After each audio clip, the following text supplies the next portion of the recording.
சரி, இன்று வந்து நம்ம கூடிய காரணம் என்னன்னா, அண்ணனோட இடைப்பணி தொடர்பா வந்து உங்களுக்கு ஒரு விளக்கம் கொடுத்துருக்குங்க. நம்ம எங்களோட இடைப்பணி வந்து என்னன்னா, இந்த விளக்க குறிப்பு ஒன்று தயார் செய்யறது உட்சேர்ப்பு கல்வியும் சிறப்பு கல்வி தேவை மாணாக்கர் நம்ம நாட்டில் எப்படி இருக்கு, மலேசியா நாட்டில் எப்படி இருக்குன்னு அது தொடர்பு ஒரு விளக்க குறிப்பை வந்து உங்க கூட வந்து ஒரு கலந்துரையாடல் வந்து செய்யலாம் அப்படின்னு தான் வந்து அண்ணன் இன்னைக்கு வந்துட்டேன். முதல்ல இதுக்காக நீங்க வந்து அண்ணனுக்கு நன்றிகள் உங்களுக்கு நன்றிகள் கொடுக்குறேன். சரி, முதல்ல வந்து நம்ம ஒவ்வொன்றா நம்ம பார்க்கலாம். நீங்க உங்களுக்கு ஏதேனும் கேள்விகள் இருந்தால் நீங்க தாராளமா கேட்கலாம். நம்ம அதை வந்து கலந்துரையாடலாம். சரி, சரி, முதல்ல வந்து பாத்தீங்கன்னா முதல் பக்கம் வந்து என்னன்னா, மலேசியாவில் உட்சேர்ப்பு கல்வி அறிமுகம். இந்த உட்சேர்ப்பு கல்வி அறிமுகம் வந்து எப்படி இருக்குன்னா, முதல்ல வந்து உட்சேர்ப்பு கல்வினா இன்க்ளூசிவ் எஜுகேஷன் சொல்லுவாங்க. அப்ப இந்த இன்க்ளூசிவ் எஜுகேஷன் வந்து ஒரு சாதாரண மாணவர்களோட இந்த உடல் குறைபாடுகள்னு சொல்றப்ப பல வகையான குறைபாடுகள், இந்த குறைபாடுகள் இருக்கிற மாணவர்கள் அவர்களுக்கும் இந்த கல்வி வாய்ப்புகள் கொடுக்கணும், அவங்களும் சாதாரண மாணவர்கள் போல படிக்கிறதுக்கான வாய்ப்புகளை நம்ம ஏற்படுத்தி தரதுக்கு தான் இந்த உட்சேர்ப்பு கல்வியோட நோக்கமா இருக்கு. சரி, அதற்கு முன்பதாக இதோட வரையறை பற்றி பார்ப்போம். வரையறைங்க டெஃபினிஷன் சொல்லுவாங்க. அப்ப முதல்ல வந்து அசாம் 2017 இவரோட ஒரு கருத்து வந்து என்னன்னா, சாதாரண மாணவர்களுடன் சிறப்பு தேவைகள் உள்ள மாணவர்களையும் உள்ளடக்கிய கல்வி முறையாகும். சாதாரண மாணவர் கூட சிறப்பு தேவைகள் உள்ள மாணவர்கள் இவர்களை சேர்த்து நம்ம செய்யறதுதான் இந்த உட்சேர்ப்பு கல்வி. அதே போல அருண் அவர்களோட மற்றவர்கள்லாம் சேர்ந்து என்ன சொல்லியிருப்பாங்கன்னா, தேசிய கலைத்திட்டம் நம்மளுக்குலாம் வந்து கலைத்திட்டம்னு ஒன்று இருக்கு. இந்த தேசிய கலைத்திட்ட அடிப்படையில சிறப்பு தேவை மாணவர்கள் அவர்களும் சாதாரண மாணவர்களோட ஒரே வகுப்புல பயில்வதுதான் வந்து இந்த உட்சேர்ப்பு கல்வின்னு அவங்க சொல்றாங்க. அடுத்ததாக லிங் மற்றும் குமார் அவங்க வந்து என்ன சொல்லியிருக்காங்கன்னா, இனம், பின்னணி, பொருளாதார நிலை, இயலாமை இந்த 4 அடிப்படையில பார்க்காம கற்றல் வாய்ப்புகள் எல்லாருக்கான கற்றல் வாய்ப்புகள் கொடுத்து குறிப்பா இந்த சிறப்பு கல்வி தேவை மாணவர்கள் இருக்காங்க அவங்களுக்கு கொடுக்கறதுதான் வந்து இந்த இது. இப்ப உங்க பள்ளியிலேயே இந்த அனுபவம் உங்களுக்கு இருந்திருக்கும். நீங்க பார்த்துருக்கீங்க, உங்க கூட வந்து சக மாணவர்கள் ஒரு குறிப்பிட்ட குறைபாடு இருக்கும், ஆனா நீங்களும் அவங்களும் சேர்ந்து படிக்கிற மாதிரி உங்களுக்கு அந்த அனுபவம் தான் இருக்கு. அப்ப அதுதான் வந்து இந்த உட்சேர்ப்பு கல்வியோட நோக்கமா இருக்கு. அதாவது வரையறை நம்ம பார்ப்போம். இப்ப அடுத்து வந்து என்னன்னா, இதோடைய தோற்றமும் வளர்ச்சியும். இந்த தோற்றமும் வளர்ச்சியும் என்னன்னா, ஆரம்ப கட்டத்திலேருந்து எப்படி இந்த உட்சேர்ப்பு கல்வி வளர்ச்சி அடைந்து இப்ப நம்ம நடைமுறையில இருக்கிற பள்ளிகள்ல பார்க்க முடியுது. அப்ப அது பார்க்கணும். அப்ப குறிப்பிட்ட இந்த 5 வருடங்களை நீங்க பார்க்கலாம். முதல்ல எல்லாம் வந்து பாத்தீங்கன்னா 1995 என்னது 1995, அடுத்து வந்து 2006, அடுத்து 2007, அடுத்து 2013, இப்ப இருக்கிற நம்மளுடைய நடைமுறையில இருக்கிற கல்வி கல்வி தான். சரி, அப்ப இதை வந்து எப்படி பார்க்கணும்னா, 1995 வந்து இந்த உட்சேர்ப்பு கல்வி வந்து அதிகாரப்பூர்வமா வந்து நடத்தப்பட்டுச்சு. அப்ப வந்து எல்லா பள்ளிகளையும் எப்படி இதை வந்து நடைமுறைப்படுத்தலாம் அப்படின்னு வந்து அவங்க வந்து சொல்லி. அடுத்து வந்து இந்த சிறப்பு கல்வி இருக்காங்களா, சிறப்பு கல்வி தேவை மாணவர்களுக்கு ஒரு குறிப்பிட்ட விதிமுறைகள் வந்து கொடுத்துட்டாங்க. அந்த விதிமுறை கீழே வந்து இவங்களும் வந்து பொது மாணவர்களோட கல்வி கட்டலாம் அப்படின்னு அந்த ஒரு முடிவாக வந்து நடத்தப்பட்டிருக்கு 1995. அடுத்து வந்து 2006 பார்க்கறதுல இந்த உட்சேர்ப்பு கல்வியோட வளர்ச்சி வந்து பெரிய அளவுல இருந்தது. எப்படின்னா 2003 பார்த்தீங்கன்னா குறிப்பா ஆரம்ப பள்ளி நம்மளுக்கு ஸ்காலர். அப்ப 2003 473 திட்டங்கள் தான் இதை வந்து அமல்படுத்திருக்காங்க இந்த உட்சேர்ப்பு கல்வியில. ஆனா 2006 பாருங்க எத்தனை திட்டங்கள் வந்து 656 திட்டங்கள். அப்ப அது ஒரு வளர்ச்சி தானே. அப்ப அதுவும் வந்து நம்ம வந்து சொல்லலாம். இது ஒரு புறம் இருந்தாலும் இடைநிலை பள்ளிகள் பார்ப்போம். இடைநிலைகள் பள்ளியிலே பார்க்கறப்ப 187 திட்டங்கள் 2003 இருந்து இப்ப 2006 வந்து 320 திட்டங்கள். அப்ப இது ஒரு பெரிய வளர்ச்சி தான், எல்லாருக்கும் வந்து ஏற்றுக்கொள்ளப்பட்டிருக்காங்க. அடுத்து நம்ம வந்து பார்த்தோம்னா 2008. இந்த 2008 நம்ம ஒரு முக்கியமா வந்து பார்க்கணும்னா உடல் ஊனமுற்ற சட்டம், அதாவது அப்டா ஓகேன்னு சொல்லுவாங்க. உங்களுக்கு கூட தெரிஞ்சிருக்கும் இந்த ஓகேயோட சட்டங்கள். அப்ப இந்த சட்டம் வந்து என்ன சொல்றோம்னா, மாணவர்கள் குறைபாடுகள் இருக்கிற மாணவர்கள் வந்து பொது கல்வியில இருந்து அவங்க வந்து நம்ம தவிர்க்க, ஏன்னா அவங்களுக்கும் நம்ம வந்து வாய்ப்புகளை தான் கொடுக்கணும். நம்மளை போல அவங்களும் கல்வி கட்டலாம், அவங்களுக்கான அந்த வாய்ப்புகளை நம்ம ஏற்படுத்தினாலே இந்த சட்டம் வந்து சொல்லுது. அதன் அடிப்படையில் தான் வந்து கிராஸ் பாலக்கல்வி, பாலர் கல்வி, அடுத்து ஆரம்ப கல்வி, அடுத்து இடைநிலை கல்வி, அடுத்து வந்து உயர்கல்வியில கூட இதன் அடிப்படையில நம்ம அவங்களுக்கான வாய்ப்புகள் வந்து கொடுக்கணும் அப்படின்னு வந்து சொல்லியிருக்காங்க. அடுத்து 2013 சிறப்பு கல்வி விதிமுறைகள்னு அமல்படுத்தினாங்க. இந்த விதிமுறைகள்ல வந்து சிறப்பு தேவை மாணவர்களுக்கான கல்வி முறையை வந்து அவங்க சொல்லிக் கொடுத்தாங்க. எப்படி நம்ம வந்து அவங்களுக்கு கற்பிக்கலாம், எந்த அடிப்படையில் அவங்க அணுகலாம், ஏன்னா எல்லா மாணவர்களும் ஒரு குறிப்பிட்ட அணுகுமுறை இருக்கும். அப்ப அவங்களுக்கு எப்படிதான் நம்ம வந்து சொல்லி தரலாம் அப்படின்னு வந்து அவங்க வந்து செஞ்சிருக்காங்க. இறுதியா வந்து இப்ப இருக்கிற நம்ம நடைமுறையில இருக்கிறது பார்த்தோம்னா தேசிய கல்வி மேம்பாடு திட்டம்னு ஒரு PPTன்னு சொல்லுவாங்க. அப்ப அதுல வந்து இந்த சிறப்பு கல்வி தேவை மாணவர்கள் அவங்களுக்கும் வந்து கற்றல் கற்பித்தல் நடவடிக்கைகள்ல ஈடுபடணும். அப்ப 2025 குறைந்தபட்சம் 75% சிறப்பு கல்வி தேவை மாணவர்கள் வந்து உட்சேர்ப்பு கல்வியில சேரணும் அப்படின்னு அந்த ஒரு இலக்கு வச்சிருக்காங்க. அதன் அடிப்படையில் தான் இப்ப நீங்க பாத்தீங்கன்னா பல பள்ளிகள்ல அது ரிலேட்டடா வந்து பல ப்ரோக்ராம்ஸ் எல்லாம் செஞ்சிருக்காங்க. அப்ப அதுவும் நம்ம சொல்லலாம். அடுத்தது வந்து நம்ம பார்த்தோம்னா அடுத்தது வந்து இந்த உட்சேர்ப்பு கல்வியோட கருத்துன்னு சொல்றப்ப இது இன்னும் ஒட்டுமொத்தமா நம்ம பார்க்கலாம் அப்படின்னு பாக்குறப்ப கல்விதான் வந்து இங்க முக்கியமான ஒன்றா இருக்கு. ஏன்னா டெடிகேஷன் ஃபார் ஆல் வந்து சொல்லுவாங்க. இந்த டெடிகேஷன் ஃபார் ஆல் வந்து செய்யும்போது எல்லா மாணவர்களுக்கும் நம்ம வந்து கல்வி வசதியை வந்து செய்து கொள்ளலாம். கொடுக்கணும். ஏன்னா அது அவங்களோட அடிப்படை தேவையா இருக்கு. அப்ப வந்து அந்த கல்வி வாய்ப்புகளை நம்ம அவங்களுக்கு ஏற்படுத்தி தரணும். அதே நேரத்துல இந்த உட்சேர்ப்பு கல்வி மூலமா வந்து எந்த மாணவர்களையும் வந்து நம்ம வந்து புறக்கணிக்கணும். அவங்களுக்கு எந்த குறைகளா இருந்தாலும் சரி, அந்த குறைகளா இருந்தாலும் நீங்களும் வந்து இந்த கல்வி முறையில சேரலாம், அவங்களும் வந்து படிக்கலாம் அப்படின்னு சொல்லி நம்ம வந்து அவங்களுக்கு கொடுக்கலாம். அதே அடிப்படையில மாணவர்களுடைய திறன், அப்புறம் அவங்களோட உடல்நிலை அல்லது அவங்களோட சமூக பின்னணி, அவங்க எந்த மாதிரியான பேக்ரவுண்ட்ல இருந்து வந்திருந்தாலும் நம்ம அவங்களுக்கான கல்வி வாய்ப்பு வந்து நம்ம கொடுக்கலாம் அப்படின்னு தான் இந்த ஒட்டுமொத்த கருத்து. இது வரைக்கும் ஏதாச்சும் கேள்வி? இந்த மாதிரி உட்சேர்ப்பு கல்வி நடத்துறாங்க, அதுக்கு நோக்கம் சரி. இப்ப நம்ம பார்க்கும்போது இந்த கல்விதான் அடிப்படைன்னு சொல்றாங்க. அப்ப இப்ப நீங்களும் கல்வி வாய்ப்புகளை தேடி நீங்களும் படிக்கிறீங்க, அதே போல நீங்களும் வளர்ந்து கொண்டுதான் போறாங்க. அதே போல இந்த மாணவர்களுக்கும் கல்வி வந்து ஒரு ஆயுதமா தேவைப்படுது. அவர்களும் வந்து வாழ்க்கையில முன்னேறலாம். அவர்களுக்கான கல்வி முறையெல்லாம் நம்ம கொடுத்தோம்னா அவங்க அதன் அடிப்படையில முன்னேறதுக்கான வாய்ப்புகள் இருக்கு. அப்ப அதன் அடிப்படையில தான் இந்த உட்சேர்ப்பு கல்வியை வந்து அவங்களுக்கு முக்கியத்துவம். சரி, அடுத்து வந்து நம்ம நோக்கங்கள் பார்க்கலாம். நோக்கங்கள்னு பார்க்கறப்ப மலேசிய கல்வி அமைச்சு 2018 அவங்க வெளியிட்ட நூல்ல வந்து என்ன சொல்லியிருக்கோம்னா 4 நோக்கங்கள் நம்ம பார்க்கலாம். ஒண்ணு, சிறப்பு தேவையுடைய மாணவர்கள் வந்து தடையற்ற சூழல்ல சம உரிமையோட கல்வி பெறணும். எந்த தடையான சூழலும் இல்லாம அவர்களும் மற்ற மாணவர்கள் போல கல்வி பெறலாம் அப்படின்னு சொல்லியிருக்காங்க. அடுத்து வந்து இந்த சிறப்பு தேவை மாணவர்கள் மனதில் வந்து தன்னம்பிக்கை வரும். சில பேர் வந்து பாத்தீங்கன்னா ரொம்ப சோர்வா இருப்பாங்க, சில பேர் வந்து கவலையா இருப்பாங்க, சில பேர் மன அழுத்தமா இருக்கும். அப்ப அவங்களையும் வந்து முன்னேற வைக்க முடியும். நீங்க ஊனமா இருந்தாலும் சரி, நீங்களும் கல்வி தரணும், கல்வி பெற்று மற்றவர்கள் போல முன்னேற முடியும் அப்படின்னு வந்து அவங்களுக்கு இதெல்லாம் நம்ம வந்து செய்யணும். அடுத்து வந்து என்னன்னா, இந்த பொது பள்ளியில படிக்கிற மாணவர்கள் இருப்பாங்க, அவங்களுக்கு எந்த குறைகளும் இல்லாம நல்லபடியா இருப்பாங்க. அதே போல இவர்களும் அவங்களோட சேர்ந்து இந்த அன்றாட வாழ்வுல பல சவால்கள் அதை வந்து எப்படி எதிர்கொள்ளலாம், அந்த ஒரு தைரியம் வாழ்ந்தாலே போதும் அவங்க அவங்கள பார்த்துக்க முடியும், அவங்க வாழ்க்கையை வந்து தொடர்ந்து நகர்த்தி கொண்டு போக முடியும். அதே போல 4வது நீங்க பாத்தீங்கன்னா பல்வேறு திறன்கள் பற்றிய விழிப்புணர்வு. இந்த சிறப்பு கல்வி தேவை மாணவர்கள் இருக்காங்க, அவங்களுக்குள்ளேயே பல திறன்கள், ஆனா அது வந்து நம்ம சரியான முறையில அவங்களுக்கு கொண்டு போய் சேர்த்தா நம்ம வந்து அதை கண்டுபிடிக்க முடியும், மற்றவர்களுக்கு வந்து அதை உணர்த்த முடியும். இதன் மூலமா வந்து சமூகத்துல அவங்களையும் நம்ம வந்து சேர்த்து முடியும். புரியுதா? சரி, அடுத்து வந்து இந்த உட்சேர்ப்பு கல்விக்கான சட்டங்கள் கொள்கைகள்னு இருக்கு. இந்த சட்டங்கள்னு வந்து பார்க்கும்போது குறிப்பிட்ட சட்டங்கள் அமைப்பதற்கான காரணம் என்னன்னா, இந்த சட்டத்தை பின்பற்றாதவர்களுக்கு குறிப்பிட்ட தண்டனையும்.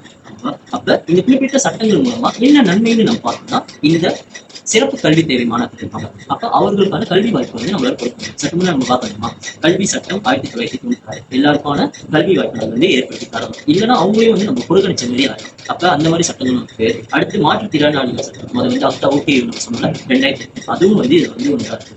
அது மட்டும் இல்லாம சிறப்பு கல்வி விதிமுறைகள்னு சொல்லிட்டு 2013 அறிமுகம் செஞ்சிருக்காங்க. ஏன்னா அவர்களுக்கான கல்வி முறைகள் எப்படிலாம் அவங்களுக்கு நம்ம சொல்லி தரலாம் அப்படின்னு சொல்லி அந்த ஒரு முறைகளையும் இருக்கு. இறுதியா வந்து பாத்தீங்கன்னா நம்ம பார்க்க PPPM இந்த சைட்ல பாத்தீங்கன்னா அந்த திட்டத்துல கூட இந்த 75% மாணவர்கள் வந்து ஒரு சேர்ப்பு கல்வியில இணைக்கப்படணும். அப்பதான் வந்து அவங்களும் வந்து நாளைக்கு வந்து நல்ல முன்னேற்றமும் அடைய முடியும், அவர்களுக்கான வேலை வாய்ப்புகளும் இருக்கு. ஆமாப்பா. இப்ப அடுத்த கட்டம் வந்து என்னன்னா சிறப்பு மாணாக்கருக்கான கல்வி நிறுவனம். இப்போ இவங்களுக்கு தனியா சிறப்பு கல்வி நிறுவனங்கள் அமைக்கிறதோட பலன் என்ன காரணம்? சரி, அது ஒரு நல்ல கேள்வி. என்னன்னா சிறப்பு மாணாக்கர்கள் இருக்காங்க, சரியா? அவர்களுக்கான ஒரு கற்பித்தல் முறைகளை வந்து நம்ம சாதாரண மாணவர்கள் போல நம்ம வந்து அவங்க அணுகி கற்பிக்க முடியாது. இப்ப நம்ம வந்து சாதாரண பள்ளியில ஒரு சாதாரண பயிற்சி துணைப்பொருள் எல்லாம் பயன்படுத்தி நம்ம அவங்களுக்கு கற்பிக்க முடியும். இப்ப உதாரணத்துக்கு ஒரு பொருளை பார்த்து வந்து நம்ம அவங்க வந்து இது என்ன பொருள் அப்படின்னு வந்து நம்ம சொல்லி கொடுக்க முடியும். ஆனா அதே வந்து பார்வை குறைவு இருக்கின்ற ஒரு மாணவர்கிட்ட போயிட்டு நம்ம காட்டி சொல்லி தர முடியாது. அப்ப அவர்களுக்கான கற்பித்தல் முறை ஒன்று இருக்கு. எப்படி அவங்க இப்ப ஒருவேளை வந்து அவங்க தொட்டுணர்ந்து வந்து ஓகே இது வந்து இந்த பொருள் இது வந்து இப்படி இருக்குன்னு அந்த கற்பித்தல் முறையை வந்து எங்க சொல்லணும், இந்த மாதிரியான கல்வி நிறுவனங்கள் நம்ம அமைக்கும் பொழுதுதான் அவர்களுக்கு என்னென்ன மாதிரியான முறைகள் இருக்கு அப்படின்னு வந்து நம்ம சொல்லணும். அப்ப அதன் அடிப்படையில இப்ப 4 அடிப்படையில நம்ம பார்க்கணும். ஒன்று வந்து இந்த சிறப்பு கல்விக்குனே சில பள்ளிகளே அவங்க வந்து அமைச்சிருக்காங்க. இப்ப இங்க பாத்தீங்கன்னா உதாரண பள்ளிகள்லாம் இருக்கு, சரியா? இந்த பள்ளிகள்ல பாத்தீங்கன்னா இந்த சிறப்பு கல்விக்கான பாடத்தை அவங்க வந்து நடத்திக்கிட்டு இருக்காங்க. அடுத்து வந்து ஒருங்கிணைக்கப்பட்ட சிறப்பு கல்வி திட்டம், அதாவது ப்ரோக்ராம் பண்ணிட்டு பாஸ் இந்த கிளாஸ்ன்னு சொல்லுவாங்க. இதுல வந்து இந்த உட்சேர்ப்பு கல்வியை வந்து இணைத்து அந்த பள்ளியில அந்த மாணவர்களும் வந்து மற்ற மாணவர்களும் சேர்ந்து படிக்க முடியும். அப்ப அந்த வாய்ப்பு இந்த மாதிரியான பள்ளிகள்ல நடத்தி கொண்டுதான் வரும். அடுத்து வந்து 4 பள்ளி. இப்ப நம்ம நினைப்போம் சாதாரண பள்ளிகள்ல இதை வந்து நடத்துவதற்கு சாத்தியம் இருக்கின்றதா அப்படின்னு, அதுவும் இருக்கு. என்னன்னா இந்த மாதிரியான குறிப்பிட்ட சில பள்ளிகள் இருக்கு. இந்த பள்ளிகள்ல நம்ம இந்த உட்சேர்ப்பு கல்வியை சாதாரண பாட நேரத்திலேயே அவங்க வந்து நடத்துறாங்க. அதன் மூலம் என்னன்னா இந்த மாணவர்களுக்கு வந்து அந்த கல்வி வாய்ப்பு வந்து கிடைக்குது. இதெல்லாம் ஒரு புறம் இருந்தாலும் தனியார் நிறுவனங்கள் இருக்காங்க. அப்ப அவங்களும் வந்து ஒன்றிணைந்து செயல்படும் பொழுது இந்த உட்சேர்ப்பு கல்விக்கான அந்த வாய்ப்புகள் வந்து அதிகமா இருக்கு. அப்ப அவர்களுக்கும் வந்து அந்த கல்வி வாய்ப்புகள் எல்லாம் கிடைக்கும். நீங்க இந்த பள்ளிகளோட பெயர்களை நீங்க வந்து இணையத்துல கூட தேடி பார்க்கலாம். இந்த பள்ளிகள்லாம் வந்து இந்த சிறப்பு மாணவர்களுக்கான நிறுவப்பட்ட கல்வி நிறுவனம். அவங்க வந்து இந்த உட்சேர்ப்பு கல்வியை வந்து அதோட சிறப்பு அம்சம் என்னன்னா பொது மாணவர்கள் இருப்பாங்க. அவர்களோட சிறப்பு மாணவர்களும் சேர்ந்து ஒரே வகுப்புல ஒரே நேரத்துல ஒரே ஆசிரியர் அடிப்படையில கற்றுக் கொடுப்பாங்க. அதுதான் இதோட ஒரு சிறப்பு அம்சம்னு நம்ம சொல்லுவோம். சரி, அடுத்த கட்டமா நம்ம வந்து சற்று முறை நம்ம பார்த்தோம். சிறப்பு கல்வி தேவை மாணாக்கர், சிறப்பு கல்வி தேவை மாணாக்கர் அப்படின்னு சொல்றாரு. என்னதான் சொல்றாருன்னு நமக்கே தெரியல அப்படின்னு ஒரு தோற்றம் உங்களுக்குள்ளே இருக்கும். அதாவது ஸ்பெஷல் நீட்ஸ் எஜுகேஷன் சில்ட்ரன் சொல்லுவாங்க. அதாவது ஓகே ஸ்டூடெண்ட்ஸ் சொல்லுவாங்க. அப்ப இந்த மாதிரியான மாணவர்கள்னா யாரு அப்படின்னு போது நமக்கு ஒரு தெளிவு வரும். அப்ப கல்வி சட்டம் 1996 அவர்கள் என்ன சொல்றாங்கன்னா, இந்த சிறப்பு தேவை மாணவர்கள் வந்து 6 கேள்விகள் வந்து சொல்லும்போது கேட்டு அந்த செவித்திரும். அடுத்து கற்றல் குறைபாடுகளும் வந்து இந்த 3 அடிப்படையில ஏதேனும் ஒரு குறைபாடுகள் இருக்கிற மாணவர்கள் தான் இந்த சிறப்பு கல்வி தேவை மாணவர்கள். அடுத்த கட்டமா வந்து பாத்தீங்கன்னா இந்த மருத்துவ நிபுணர்கள்லாம் இருப்பாங்க. அவங்க வந்து அவர்களும் சரி கண் நிபுணர், காது நிபுணர் அல்லது இந்த துறைக்கு தொடர்புடைய இந்த நிபுணர்கள்லாம் இருப்பாங்களா, அவங்க அங்கீகரிக்கப்பட்ட இந்த மாணவருக்கு இந்த துறைகள் இருக்கு அப்படின்னு சொல்லும் பட்சத்துல அவர்கள் தான் வந்து இந்த சிறப்பு கல்வி தேவை மாணவர்கள். அடுத்த கட்டம் நம்ம மலேசிய கல்வி அமைச்சர் அவர்களோட கருத்து என்ன சொல்றாங்கன்னா, அவர்களும் என்ன சொல்றாங்க, அரசு இல்லைன்னா அரசு சாராத துறைகள்லாம் இருப்பாங்க. அங்க வேலை செய்கின்ற பணிபுரிகின்ற இந்த மருத்துவ நிபுணர்கள் அவங்க அங்கீகரிக்கப்பட்டிருப்பாங்க. ஏன்னா அதற்கான ஒரு முறைகளும் இருக்கு. இப்ப வந்து இந்த மாணவர்களுக்கு இந்த துறை இருக்கு அப்படின்னா நம்ம என்ன செய்வோம், அவர்களுக்கு வந்து முதல்ல என்ன மாதிரியான சிக்கல் இருக்குன்னு கண்டுபிடிக்கலாம். அப்ப அதன் அடிப்படையில் தான் இவங்களுக்கு இந்த சிக்கல் இருக்குன்னு நம்ம கண்டறியாது. அதுதான் வந்து இந்த மருத்துவர்கள் செய்வாங்க. அவங்க செஞ்சுதான் நமக்கு வந்து இவங்க சிறப்பு கல்வி தேவைமானவர்கள். அப்ப இவங்களுக்கு ஒரு கூடுதல் அரவணைப்பு நம்ம கொடுக்கணும். ஏன்னா இவங்களுக்கும் நம்ம வந்து குறிப்பிட்ட அணுகுமுறை பயன்படுத்தணும். பல வகையான அணுகுமுறைகள் இருக்கு. சரி, அடுத்து வந்து இந்த வகைகள்னு பாக்குறப்ப பொதுவான ஒரு 6 வகைகள் நம்ம சொல்லலாம். எப்படின்னா முதல்ல வந்து பார்வை குறைபாடுன்னு என்ன, கணினி சார்ந்த சிக்கல் இருக்கிற மாணவர்கள். அப்ப அவங்களுக்கு வந்து இந்த எழுத்துக்கள் எல்லாம் படிக்கிறதுக்கு சிரமமா இருக்கும், அல்லது சில பேருக்கு பார்வை கூட இல்லாம இருக்கும். அப்ப 2வது வகை வந்து பாத்தீங்கன்னா செவி குறைபாடு. அவங்களால சொற்களோ இல்லை ஒலிகள், ஏன்னா சொற்கள் ஒலிகள்லாம் இருக்கலாம், எல்லாம் அவங்களால சரியா கேட்க முடியாது. அப்ப அதுவும் ஒரு சிக்கல் தான் நம்ம சொல்லுவோம். அடுத்து வந்து பாத்தீங்கன்னா வாய்ப்பு, அவங்களால சரியா பேசக்கூட முடியாது, சில சமயங்களும் உண்மையாகவும் இருக்காங்க, அதுவும் ஒரு குறைபாடு வகைகள் தான். அடுத்து வந்து உடல் குறைபாடு, அதாவது நம்ம உடல் இயக்கங்களிலே பல வகைகள் இருக்கு. சில பேருக்கு வந்து கை சரியா இயங்காம இருக்கலாம், சில பேருக்கு கால் இயங்காம இருக்கலாம், சில பேருக்கு அவங்களோட நரம்பு மண்டலம் இருக்குல்ல, மூளையில இருக்குல்ல, அந்த நரம்பு மண்டலம் கூட அவங்களோட உடல் செயற்பாடு வந்து சரியா இல்லாம இருக்கும். நம்ம அடுத்து வந்து கற்றல் சிக்கல், இதையும் நீங்க பார்க்கணும். என்னன்னா இந்த கற்றல் சிக்கல் வந்து இதுவும் ஒரு குறைபாடு தான் சொல்லுவாங்க. ஏன்னா குறிப்பிட்ட மாணவர்களால குறிப்பிட்ட நேரத்துல சில கல்வி முறைகள்ல ஈடுபட முடியாது. அப்ப அந்த மாதிரி இருக்கிற பட்சத்துல அவங்களுக்கு இந்த மாதிரியான சிக்கல் தான் இருக்கு. அதை வந்து நம்ம எப்படி பார்க்கலாம்னா அறிவாற்றல், அவங்களோட கொக்னிட்டிவ் சொல்லுவாங்க, அதன் அடிப்படையில பார்க்கலாம். இல்ல அவங்க கல்வி முறைகள், சில பேருக்கு படிக்கும் முறைகள்லேயே வந்து சில சிக்கல் இருக்கும். சிலவருக்கு வந்து சமூக அடிப்படையிலையும் பார்க்கலாம், அவங்க வந்து மற்றவர்களால சேர்ந்து வந்து பேச முடியாது, அந்த அடிப்படையிலையும் நம்ம வந்து சொல்லலாம். அடுத்து வந்து பாத்தீங்கன்னா உணர்வுகள், அவர்களுக்குள்ள இருக்கிற மன அழுத்தம், மனசிக்கல், அதன் அடிப்படையிலே நம்ம வந்து சொல்லலாம். குறிப்பா அடுத்து வந்து நடத்தை, உணர்வுகள் அடிப்படையில் தானே நடத்தைகள் செயல்படுவாங்க, அதுவும் வந்து இந்த ஒரு கட்டை. அடுத்து இறுதியாக வந்து பாத்தீங்கன்னா பல குறைபாடு. இந்த மேல சொன்ன 5 குறைபாடுகள் இது 1க்கு மேற்பட்ட இருக்கிற குறைபாடுகளே வந்து நம்ம வந்து இந்த அடிப்படையில வந்து நம்ம சொல்லலாம். சரியா, அடுத்தது நம்ம பாத்தீங்கன்னா மீத்திறன் மாணவர்கள் அப்படின்னு பார்ப்போம். மீத்திறன் மாணவர்கள் வந்து அதீத அறிவுத்திறன் இருக்கிற மாணவர்கள். அவர்கள் வந்து சாதாரண மாணவர்களை காட்டிலும் அவங்களுக்கு ஒரு குறிப்பிட்ட ஒரு திறன் இருக்கும். அப்ப அவர்களோட வயது, அனுபவம், சூழலாம் இருக்குமா, அது வந்து மற்ற சாதாரண மாணவர்கள் காட்டிலும் இவங்களுக்கு வேறுபடும். அதுதான் இவங்களோட இது. ஆனா இதுவும் ஒரு வகையான குறைபாடு தான் சொல்லுவாங்க. ஏன்னா வந்து இதனால சில சிக்கல்களும் நமக்கு ஏற்படும். அப்ப ஆனா இந்த மாணவர்கள் பாத்தீங்கன்னா சாதாரண மாணவர்கள் காட்டிலும் எல்லா வகையிலும் சிறந்தவர்களா இருப்பாங்க. நீங்க பார்த்துருப்பீங்க. ஏன்னா நிறைய அடிப்படையில சிலருக்கு வந்து கணிதம்லாம் வந்து மிக விரைவாக செய்வாங்க. ஆனா அவங்களுக்கு இந்த மாதிரியான திறமைகள்லாம் இருக்கு. இது எப்படி நம்ம பார்க்கலாம்னா சில கருத்துகள் ஏன் வந்து இந்த மீத்திறன் மாணவர்கள் வந்து இப்படி அமைகின்றார்கள், ஏன் வந்து அவங்க இப்படி எல்லாம் செயல்படுகிறாங்கன்னு சொல்லிட்டு சில கருத்துகள் நம்ம பார்க்கலாம். அதுல 3 முக்கியமானது நம்ம பார்க்கலாம். ஒன்னாவது வந்து என்னன்னா பென்சிலின் அவரோட 3 வலை கருத்தாக்கம் வந்து இருக்கு. இங்க நீங்க பாத்தீங்கன்னா 3 வளையங்கள் இருக்கும். சொல்லுங்க வந்து என்னது, அடுத்து இதை வந்து நம்ம தமிழ்ல பார்க்கறாங்க. முதல்ல வந்து உயர்த்திறன், அபவ் எவரேஜ் எபிலிட்டி, அவங்களோட உயர்த்திறன் வந்து மற்றவர்கள் காட்டிலும் மேம்பட்ட அளவு.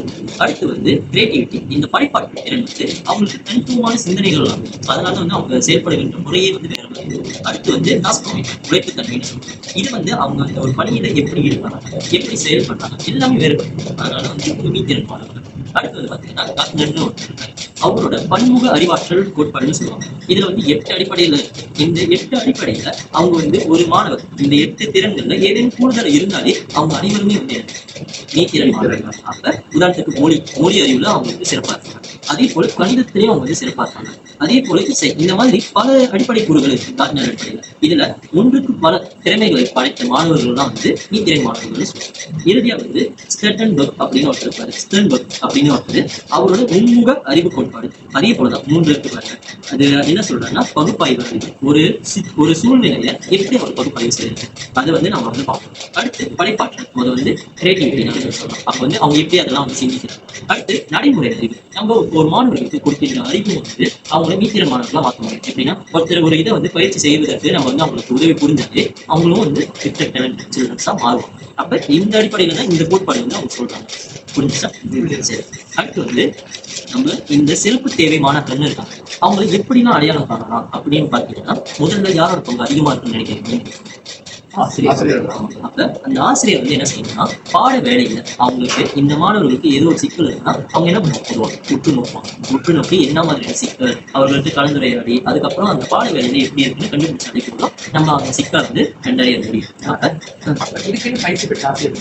அவர்களுக்குன்னு சில குறிப்பிட்ட இப்ப நம்ம இதிலே பார்க்கும்போது ஆசிரியர் பயிற்சி பெறுகின்ற மாணவர்களே சிலர் இந்த பட்டப்படிப்பை படிக்கின்ற மாணவர்களே இருக்கு. அப்ப அந்த மாணவர்கள் பாத்தீங்கன்னா அவங்க எப்படி வந்து இந்த மாணவர்களுக்கு நம்ம வந்து கற்றல் கற்கின்ற முறைகளை செய்யலாம் அப்படின்னு அதை நம்ம படித்து கொள்ளலாம். அப்ப அதன் அடிப்படையில அவங்க பணி அமர்வுக்கு சென்ற பிறகு இந்த மாணவர்களுக்கு எப்படிலாம் கற்றுக் கொடுக்கலாம்னு நமக்கு வந்து அந்த வாய்ப்புகள் இருக்கு. அப்ப அது ஒரு நல்ல கேள்வி தான் நம்ம பார்க்கறப்ப. அடுத்து வந்து சமூக செயல்பாடுன்னு பார்க்கறப்ப ஆசிரியர் தாண்டி யாருன்னு சொல்லுவாங்க, பெற்றோர்கள் அந்த குறிப்பிட்ட சமுதாயத்தை நம்ம சொல்லலாம். அவங்களும் வந்து இதை செய்யும்போதுதான் இந்த மாணவர்களுக்கான என்ன குறைகள் இருக்குன்னு நம்ம கண்டறிந்து அவங்கள வந்து ஒரு நல்ல சிகிச்சை பெறத்துக்கு நம்ம கொண்டு செலுத்த. இதெல்லாம் தாண்டி பார்க்கும்போது அறிவியல் அடிப்படையில் பார்த்தீங்கன்னா நிலையறி கருவின்னு சொல்லுவாங்க. எப்படின்னா அந்த நிலையை கண்டறியது தான் வந்து நிலையறி கருவி. அப்ப இந்த நிலையறி கருவியில சில வகைகள் இருக்கு. எப்படின்னா கண் சார்ந்துன்னு பார்க்குறப்ப இது ஸ்னெல்லர்னு சொல்லிட்டு ஒரு விளக்கப்படம் இருக்கு. புரியுதா? ஸ்னெல்லர்னு சொல்லுவாங்க. அப்படின்னா இது வந்து இந்த எழுத்துக்கள் அடிப்படையில மாணவர்கள் வந்து ஒரு பக்கமும் சரி இரு பக்கமும் வந்து பார்த்து எப்படி வந்து அவங்களுடைய கண் பார்வை இருக்குன்னு கண்டறிவாங்க. நீங்க போய் பள்ளியில செஞ்சிருக்கீங்க இதை வந்து இதை பயன்படுத்தி. இதுவும் வந்து அந்த ஒரு வகை தான். அடுத்து வந்து செவிப்புலன்னு பார்க்குறப்ப பியூர் டோன் ஆடியோமெட்ரிக் அப்படின்னு அந்த ஒரு பரிசோதனையை நம்ம வந்து செய்யலாம். அப்ப அது மூலமா வந்து நம்ம செவிப்புலனோட அளவு எப்படி இருக்கு அதற்கான முறைகளும் நம்ம நாட்டுல அமல்படுத்தி தான் வராங்க. அடுத்து வந்து பாத்தீங்கன்னா எமிஷன்ஸ்னு சொல்லுவாங்க ஆங்கிலத்துல. இது வந்து என்னன்னா பிறந்த புதிய குழந்தைகளோட செவிப்புலன் எப்படி இருக்குன்னு அதை வந்து முதல்ல கண்டறிஞ்சிடும். ஏன்னா ஆரம்பத்திலே நம்ம தெரிஞ்சாதான் அதற்கான வழிமுறைகளை எடுத்து நம்ம வந்து அவங்க செவித்திறனை மேம்படுத்த முடியும். அடுத்து வாய்ப்புடன் குறைபாடுன்னு பார்க்குறப்ப அதுலயும் சில உதாரணங்கள் நம்ம பார்க்கலாம். அதுல ஒரு உதாரணம் வந்து என்னன்னா எம்ஸ்பீக்னு சொல்லுவாங்க. இது வந்து நம்ம நாட்டுல பயன்படுத்துகின்ற ஒரு கருவி தான். எப்படின்னா வந்து மலாய் பாடத்துல மாணவர்கள் குறிப்பாக இந்த குழந்தைகள்லாம் பேசுறாங்க, அவங்களோட வெளிப்பாட்டு புரிதல் எப்படி அவங்க பேசுறாங்க எப்படி அதை வந்து எழுதுறாங்க அதற்கான கருவிகளும் வந்து இப்ப பயன்படுத்துறாங்க. நாளை பின்னர் நம்ம தமிழ் மொழியிலும் கூட இந்த மாதிரியான கருவிகள் வருவதற்கான வாய்ப்புகள் அதிகமா இருக்கு. அதே போல நம்ம மாணவர்களுடைய இந்த வாய்ப்புடன் குறைபாடையும் நம்மளால தவிர்க்க முடியும். சரி, அடுத்து வந்து இறுதியா வந்து நம்ம என்ன பார்க்கணும்னா மன இறுக்கம்னு சொல்லுவாங்க. குறிப்பா வந்து ஆங்கிலத்துல நீங்க கேள்விப்பட்டிருக்கீங்க ஆட்டிசம்னு சொல்லுவாங்க. ஆட்டிசம் மாணவர் இவங்களுக்குன்னு பாக்குறப்ப என்ன மாதிரியான சிக்கல் அப்படின்னு சொல்லிட்டு ஒரு கருவிகளே இருக்கு. அப்படின்னா MCHR/Fன்னு சொல்லுவாங்க. இந்த கருவி வந்து என்னன்னா இந்த குறிப்பிட்ட குழந்தையோட சமூகத்திறன், அப்புறம் கண் தொடர்பு, விளையாட்டு முறைகள், அதுக்கப்புறம் இது அடிப்படையில எப்படி அவங்களோட மனம் செயல்படுகிறது இந்த கூறுகள் அடிப்படையில் பார்க்கும்போது அவங்களுக்கு இந்த மன இறுக்கம் இருக்குதான்னு நம்மளால கண்டறிய முடியும். அப்ப இந்த மாதிரியான கருவிகள் அறிவியல் பூர்வமா பார்க்கும்போது நம்ம இந்த சிறப்பு தேவை மாணவர்களை அடையாளம் காண முடியும். நீங்களும் ஒரு பிற்காலத்தில் ஆசிரியர் ஆகிறப்ப இந்த நிலையறை கருவிகள் உங்களுக்கு அந்த விழிப்புணர்வு தெரிஞ்சாலே போதும் நீங்களும் இந்த மாணவர்களுக்கு இந்த குறைகள் இருக்கலாம் போல அப்படின்னு நீங்க கண்டறிந்து அதற்கான தவிர்க்கும் வழிமுறைகளும் உங்களால்.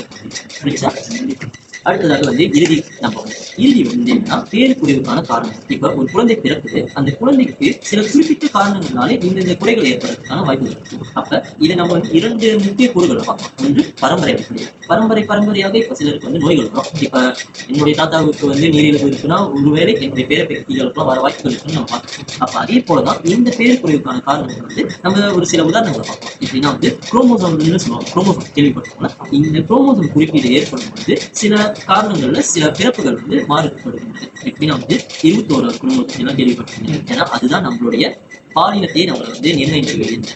அப்ப இந்த 21வது குரோமோசோம்ல ஒருவேளை கூடுதலா ஏதாச்சும் நகல் ஏற்பட்டுருச்சுன்னா அதனால என்ன நடக்கும்னா டவுன் சிண்ட்ரோம்னு அந்த ஒரு நோய் ஏற்படும். இதனால அந்த மாணவர்களுடைய முறைகள் எப்படி, அவங்களுடைய உடல் அமைப்போ இல்லை அவங்களுடைய உருவ அமைப்புலாம் எப்படின்னு நீங்க கேள்விப்பட்டிருக்கீங்க. எப்படி இருக்கும், அவங்களுடைய கண்ணெல்லாம் வந்து சிறிதா இருக்கும், அவங்களுடைய கைகள்லாம் சின்னதா இருக்கும். அப்ப இந்த மாதிரியான அவங்களுடைய கூறுகளை அறிகுறிகளை நம்ம கண்டறிய முடியும். அடுத்து வந்து பாத்தீங்கன்னா இந்த டர்னர் சிண்ட்ரோம்னு ஒன்று பார்க்கலாம் நம்ம. இது வந்து என்னன்னா பொதுவாக பெண்களுடைய குரோமோசோம் வந்து நம்ம எல்லாமே எக்ஸ் தான் சொல்லுவாங்க. அந்த எக்ஸ்ல வந்து ஏதேனும் குறைபாடு ஏற்பட்டாலே பெண்களுக்கும் இந்த நிலை ஏற்படும். அப்ப அவர்களுக்கும் வந்து இந்த பேருக்குறைவு ஏற்படுவதற்கான வாய்ப்புகள் இருக்கு. இதோட விளைவுகள் எப்படின்னு நீங்க பாத்தீங்கன்னா கற்ற சிக்கல்கள்ல ஏற்படுதுன்னு சொல்லுவாங்க. எப்படின்னா கணிதம் இந்த வெளிசார் திறன் இருக்குல்ல, இது வந்து இந்த டர்னர் சிண்ட்ரோம்னால ஏற்படக்கூடிய வாய்ப்புகள் அப்படின்னு இகேகாவா அசேகாவா அவங்க மேற்கொண்ட ஆய்வுகள் வந்து சொல்லியிருக்காங்க. அப்ப இந்த கணிதம் வெளிசார் திறனே வந்து இதனால் பாதிப்படையுதுன்னு சொல்றாங்க. அதனால கண்டிப்பா உங்களுடைய கற்றல் திறன்லையும் இந்த பாதிப்பு ஏற்படும். அடுத்து வந்து பாத்தீங்கன்னா மரபணு மாற்றம். மரபணுன்னு சொல்றப்ப டிஎன்ஏ சொல்லுவாங்க. ஏன்னா நம்மளோட டிஎன்ஏல தான் நம்மளுடைய அடையாளமே இருக்கணும்னு என்ன சொல்லுவாங்க. அப்ப இந்த டிஎன்ஏ மாற்றம் ஏற்படும் பொழுது கூட நமக்கு சில சிக்கல்கள் ஏற்படும். எப்படின்னா ஃப்ரெகைல் எக்ஸ் சிண்ட்ரோம்னு ஒன்று இருக்கு. இந்த குறைபாடு எதனால நடக்குதுன்னா இந்த நம்மளுடைய மரபணுல FMR1 அப்படின்னு அந்த ஒரு ஜீன் இருக்கும். அந்த ஜீன் வந்து மாற்றம் ஏற்படும் பொழுது நமக்கு வந்து இந்த சிக்கல் இருக்கும். இது என்ன அடிப்படையில் பார்க்கணும்னா அறிவுத்திறன் குறைபாடு, நம்மளுடைய அறிவுத்திறன் கூட பாதிப்பு ஏற்படும். நம்ம சமூகத்துல தொடர்பாடல் முறையிலேயே சிரமம் ஏற்படும் அப்படின்னு இந்த வந்து அடிப்படையில நம்ம பார்க்கலாம். அடுத்து வந்து நம்மளுடைய அறிவு அல்லது வளர்ச்சி குறைபாடு பார்க்கலாம். எப்படின்னா இப்ப ஒரு குறிப்பிட்ட மாணவர் அவருக்கு இந்த குறைபாடு இருக்குன்னா கண்டிப்பா அதற்கான மரபணு ஒரு காரணமாக நம்ம சொல்ல முடியும். இப்போ ஒரு மாணவருக்கு வந்து டவுன் சிண்ட்ரோம் ஏற்பட்டிருக்குன்னா ஒருவேளை அந்த மரபணுனால கூட இது ஏற்பட்டிருக்கா அப்படின்னு சொல்லுவாங்க. இப்ப இதற்கு சான்றா நம்ம வந்து எது பார்க்கணும்னா ஹெஃப்டால் அப்படின்னு ஒரு அறிஞர் இருக்காரு. அவரு வந்து மேற்கொண்ட ஆய்வுப்படி பார்க்கறப்ப இந்த ASDன்னு ஒன்று சொல்லுவாங்க, ஆட்டிசம்னு சொல்லுவாங்க, கேள்விப்பட்டிருக்கோம். அப்ப இந்த ஆட்டிசம் ஏற்படுறதுக்கான காரணம் என்னன்னு பார்க்கறப்ப மரபணுமும் ஒரு காரணம் அப்படின்னு சொல்லியிருக்காங்க. கூட இந்த மூளை வளர்ச்சியில ஏற்படும் மாற்றங்கள் இது ரெண்டும் சேரும் பொழுது இந்த மன இருப்பு ஏற்படுதுன்னு சொல்லியிருக்காங்க. அப்ப பொதுவாக பார்க்கறப்ப இந்த பரம்பரையும் ஒரு முக்கிய கூறாக நம்ம பார்க்கணும். அடுத்து சூழல். இந்த சூழல் அமைப்பு பார்க்கறப்ப 3 அடிப்படையில பார்க்கலாம். உடல் கூறு சூழல் அப்படின்னா நம்மளுடைய பிசிக்கல்னு சொல்லுவாங்க. நம்ம பிசிக்கல்ல ஏற்படும் மாற்றங்கள் கூட இந்த பேருக்குறைவுக்கான காரணமா அமைது. உதாரணத்துக்கு பெண்கள், கர்ப்பிணி பெண்கள் வந்து மதுவருந்த பழக்கம் இருந்துச்சுன்னா இல்ல அவங்க வந்து ஊட்டச்சத்து எடுக்காம இருந்தாங்கன்னா அதுல வளர்கின்ற அந்த கரு இருக்குல்ல, அந்த கருவுக்கு வந்து மூளை வளர்ச்சி அந்த பாதிப்பு ஏற்படும். அப்புறம் அவங்களோட அறிவாற்றலோட வளர்ச்சியும் தடுக்கும். இதனால அவங்க வந்து சிறப்பு கல்வி தேவை மாணாக்கரா உருவாகிறதுக்கான வாய்ப்புகள் இருக்கு. அப்ப அது மட்டும் இல்லாம சமூக சூழல்னு பார்க்கணும்னா இப்ப ஒரு குறிப்பிட்ட மாணவர் வந்து இந்த குறைகள் இருக்காங்க. நம்ம பார்த்துருக்கோம். சிலர் வந்து அவங்க கேலி செய்வாங்க, சிலர் வந்து அவங்க ஒதுக்குவாங்க, சிலர் வந்து அவங்களை கூட சேர்த்துக்க மாட்டாங்க. இந்த மாதிரி செய்யும் பொழுது அந்த மாணவர்களுக்குள்ளேயே வந்து ஒரு தாழ்வு மனப்பான்மை இருக்கும். இது வெறும் அந்த தாழ்வு மனப்பான்மைன்னு பார்க்கறப்ப கற்றல் கற்பித்தல்லே கூட அவங்களுக்கு வந்து இந்த மொழித்திறன், ஏன்னா அவங்க வந்து பயப்படுவாங்க, அவங்களுக்கு தயார் நிலை. இப்ப வந்து ஒரு மாணவர்கள் நீங்க போய் சொல்றீங்க இவருக்கு இந்த குறை இருக்கு, படிக்க மாட்டாரு, அப்ப அவர் மனதில் எப்படி இருக்குங்க? பெரிய அவர் வந்து படிக்கிறதுக்கான அந்த முயற்சியே எடுக்க முடியாம போயிடும். அதனால அவருக்கு என்ன அந்த சிக்கல் இருந்தாங்கன்னா கல்வியில பின்தங்கிறதுக்கான வாய்ப்புகளும் இருக்கு. அடுத்து வந்து மருத்துவ சூழல் பார்க்கறப்ப 3 கூறுகளை நம்ம பார்க்கணும். எப்படின்னா கர்ப்ப கால தொற்று. இந்த கர்ப்பிணி பெண்கள் இருக்காங்க, அவங்க மூலமா கூட சில தொற்றுகள் வந்து இந்த கருவுக்கு சென்றடையும் போது அந்த குறிப்பிட்ட கருவுல வந்து சில சிக்கல் ஏற்படும். அப்ப எப்படின்னு பாக்குறப்ப இந்த குழந்தைக்கு இப்ப நம்ம பார்ப்போம், சில குழந்தைக்கு வந்து செவிப்புலன் பிரச்சனைகள் தான். இதெல்லாம் காரணம் என்னன்னு பாக்குறப்ப ஒருவேளை கர்ப்ப கால தொற்றுகள், சில தொற்றுகள் வந்து இந்த கருவுல ஏற்படும் போது இவங்களுக்கு சிக்கல் ஏற்பட்டிருக்கலாம் அப்படின்னு சொல்லியிருக்காங்க. அடுத்து வந்து பாத்தீங்கன்னா பிறப்பு கோளாறுகள். ஒரு கரு பிறக்குது, குழந்தையா பிறக்கும் போது அவங்களுக்கு வந்து சுற்றுச்சூழல்ல ஏற்பட சில சிக்கல்னால கூட அவங்க வந்து இந்த மாதிரியான சிறப்பு கல்வி தேவை மாணவரை உருவாக்குறாங்க. எப்படின்னு பாக்குறப்ப இந்த உயிர் வலிமே ரொம்ப முக்கியமான ஒன்று. இந்த உயிர் வலி குறையிற பட்சத்துல செரெப்ரல் பல்சி அப்புறம் இன்டெலெக்சுவல் டிசபிலிட்டி, இந்த அடிப்படையில அவங்களுக்கான சிக்கல் ஏற்படும். இந்த இன்டெலெக்சுவல் டிசபிலிட்டி வந்து எப்படின்னா அவங்களுக்கு வந்து இந்த கற்றல் கற்பித்தல் சார்ந்த குறைபாடுகள் ஏற்பட வாய்ப்புகள் இருக்குன்னு சொல்லியிருக்காங்க. இறுதியா வந்து பாத்தீங்கன்னா சிகிச்சை கோளாறுகள். இந்த சிகிச்சை கோளாறுகள் பார்க்கறப்ப குறிப்பா இந்த கர்ப்பிணி பெண்கள் இருக்காங்க, அவங்க வந்து எடுக்கின்ற மருந்துகள் இருக்கும். இந்த மருந்துகள்னால கூட இந்த பேருக்குறைவுக்கான காரணங்கள் ஆகும். எப்படின்னு பாத்தீங்கன்னா சில மருந்துகள் வந்து கர்ப்பிணி கால நேரத்துல வந்து நம்ம எடுக்கக்கூடாது, அந்த பெண்கள் வந்து எடுக்கக்கூடாது. அதையும் தாண்டி அவங்க எடுக்கிற பட்சத்துல அவங்களுக்கு இந்த மாதிரியான சிக்கல் இருக்கும். உதாரணத்துக்கு நம்ம பார்க்கறப்ப வெல்ட்ரேட் அப்படின்னு வந்து சொல்லுவாங்க, அது ஒரு வகையான எதிர்ப்பு மருந்து தான் அது. அப்ப அந்த எதிர்ப்பு மருந்துனால என்ன குறைபாடு ஏற்படுதுன்னா அறிவுத்திறன் பாதிப்பு கூட ஏற்படுதுன்னு சொல்லியிருக்காங்க. அப்ப இந்த மாதிரியான மருந்துகள் எடுக்கும் பொழுது நம்ம வந்து கவனமா எடுக்கணும். இல்லை என்றால் இந்த மாதிரியான பேருக்குறைவுக்கான காரணங்களா அதுவும் அமைகிறது அப்படின்னு சொல்லலாம். சரி, இறுதியா வந்து நம்ம இதுக்கு வந்து சரி, இங்க வந்து ஒரு வாசகம் இருக்கு. இதை நீங்க படித்து உங்களுக்கு என்ன புரிஞ்சிருக்கு அப்படின்னு வந்து நீங்க சொல்லுங்க. யாராச்சும் ஒரு வாசிப்போம். எல்லா குழந்தையும் நல்ல குழந்தை தான், வலியை பிறக்கையிலே யாரையும் புறக்கணிக்காது. சரி, உங்களுக்கு என்ன புரியுதுன்னு நினைக்கிறீங்க? நம்ம வந்து இந்த சமூகத்தில் இருக்கிற எல்லா மாணவர்களுக்கு ஒரு சில பேர் குறைபாடு இருக்கு, சில பேர் உண்மையாக இருக்கு. அவங்கள வந்து குறைபாடு இருக்கிறவங்க நம்ம ஒதுக்கி நம்ம கூட சேர்ந்து. சரி, உங்களுக்கு என்ன புரியுது? கேட்கிற ஒவ்வொரு குழந்தையும் வந்து எல்லா குழந்தையும் சிறப்பாக நல்ல முறையில் இருக்குது ஒரு முறை வளர்ச்சி கொண்டு போயிட்டு அவங்களுக்கு வந்து நம்ம சமூகத்துல இருந்து ஒதுக்காம அவங்களும் நம்ம கூட ஒரு குறைபாடு இருக்கிறதுனால அவங்க போயிட்டாங்க அவங்களும் நம்ம சமூகத்துல இணைந்து அவங்க கூட வாழணும்னு சொல்லுவாங்க. உங்களுக்கு என்ன புரியுது? இருக்கிற எல்லா குழந்தைகளும் வந்து சமமான ஒரே இதுல இருக்கிற குழந்தைகள் தான். இருந்தாலும் சில நேரத்தில் அவங்களுக்கு சில குறைபாடுகள் இருக்கும்போது அதை வந்து நம்ம வந்து எந்த கேள்வியும் செய்யாம அவங்க புறக்கணித்து தனிமையில இல்லாம நம்ம வந்து நல்ல ஒரு சூழலை உருவாக்கணும்.